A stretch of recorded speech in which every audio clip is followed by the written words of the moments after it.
Assalamualaikum warahmatullahi wabarakatuh. Perkenalkan, nama saya Fartan Kalis dari program studi manajemen. Saya mahasiswa Universitas Bina Sarjana Informatika. Pada kesempatan kali ini saya akan membuat video analisis pidato mengenai pidato yang disampaikan oleh Ferry Irwandi. Pidato sendiri merupakan salah satu bentuk komunikasi publik yang digunakan untuk menyampaikan gagasan, pandangan maupun informasi kepada khalayak secara lisan.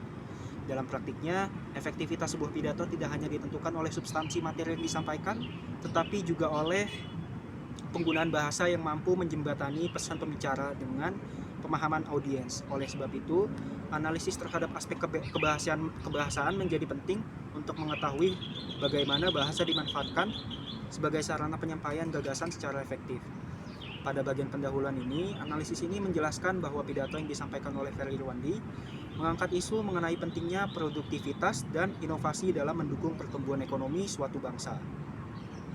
Melalui pemaparannya, pembicara menekankan bahwa kemajuan ekonomi tidak semata-mata ditentukan oleh ketersediaan sumber daya alam, melainkan sangat dipengaruhi oleh sumber daya manusia juga, yang mampu menghasilkan gagasan baru, meningkatkan efisiensi kerja, serta beradaptasi dengan perkembangan teknologi. Topik tersebut memiliki relevansi yang tinggi dengan kondisi Indonesia saat ini, yang sedang menghadapi berbagai tantangan pembangunan di tengah persaingan global yang makin dinamis. Selanjutnya, pada bagian analisis diksi, dijelaskan bahwa pilihan kata merupakan unsur paling penting yang menentukan keberhasilan komunikasi. Berdasarkan hasil pengamatan, Ferry Irwandi menggunakan diksi yang cenderung formal dan berorientasi akademik. Penggunaan istilah seperti produktivitas, inovasi, pertumbuhan ekonomi, daya saing, efisiensi, dan juga transformasi teknologi menunjukkan bahwa pidato tersebut disusun dengan mempertimbangkan konteks ilmiah dan juga edukatif. Meskipun memuat sejumlah istilah ekonomi, pembicara tetap berupaya menjelaskan konsep-konsep tersebut dengan bahasa yang mudah dipahami. Strategi ini memungkinkan audiens dari berbagai latar belakang untuk mengikuti pembahasan tanpa mengalami kesulitan. Selain itu, terdapat penggunaan kata-kata yang mengandung unsur ajakan dan motivasi seperti perlu, harus, mampu, mengembangkan, dan juga meningkatkan. Kehadiran kata-kata tersebut menunjukkan adanya upaya pembicara untuk mendorong audiens agar tidak hanya memahami informasi, tetapi juga terdorong untuk menerapkannya dalam kehidupan nyata. Selanjutnya, analisis ini membedah struktur pidato yang terbagi menjadi 3 bagian utama.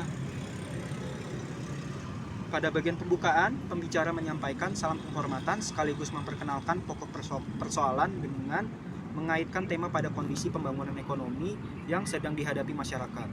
Teknik tersebut berfungsi untuk membangun perhatian sekaligus menciptakan keterhubungan dengan pengalaman audiens. Pada bagian isi sendiri dijelaskan hubungan antara produktivitas, inovasi, pertumbuhan ekonomi secara bertahap, dimulai dari definisi dasar hingga implikasinya terhadap pembangunan sosial. Pola penyampaian yang digunakan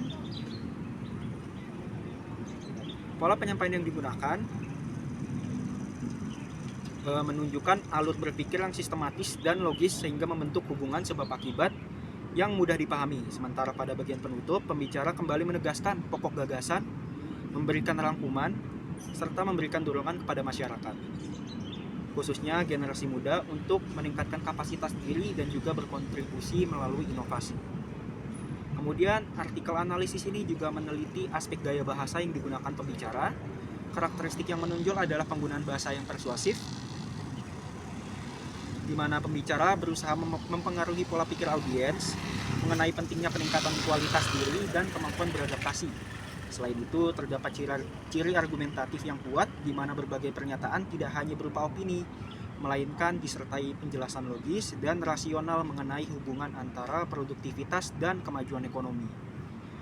Pembicara juga menggunakan strategi retoris berupa repetisi, pengulangan kata kunci seperti produktivitas, inovasi, dan juga pertumbuhan ekonomi untuk mempertegas ide utama agar mudah diingat oleh audiens.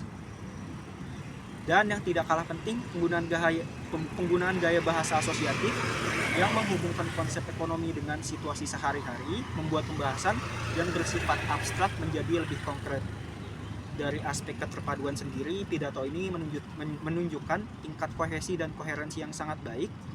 Keterpaduan kohesi terlihat melalui penggunaan berbagai kata konjungsi seperti karena, sehingga, namun, selain itu, dan oleh karena itu, yang menciptakan hubungan logis antar pertanyaan.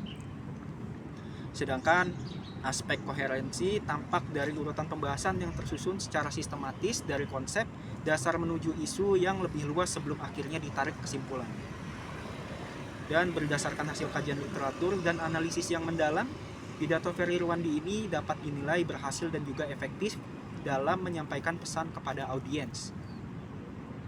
Kekuatan utamanya terletak pada kemampuan pembicara dalam mengemas topik mikroekonomi yang cukup kompleks menjadi bahasan yang mudah dipahami tanpa mengurangi substansi ilmiahnya. Dengan mengaitkan konsep tersebut pada realitas yang dihadapi masyarakat, pesan yang disampaikan menjadi lebih bermakna, mudah diterima, serta mampu membangun kesadaran dan motivasi audiens.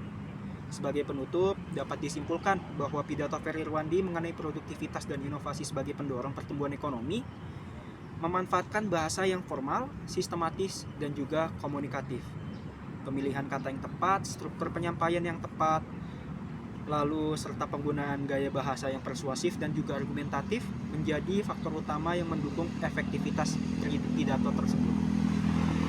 Melalui analisis ini, saya dapat melihat bahwa penggunaan bahasa yang jelas dan logis merupakan berfungsi sebagai media penyampaian informasi sekaligus sebagai sarana edukasi dan motivasi yang dapat mendorong audiens berpartisipasi aktif dalam upaya pembangunan dan peningkatan kualitas sumber daya manusia.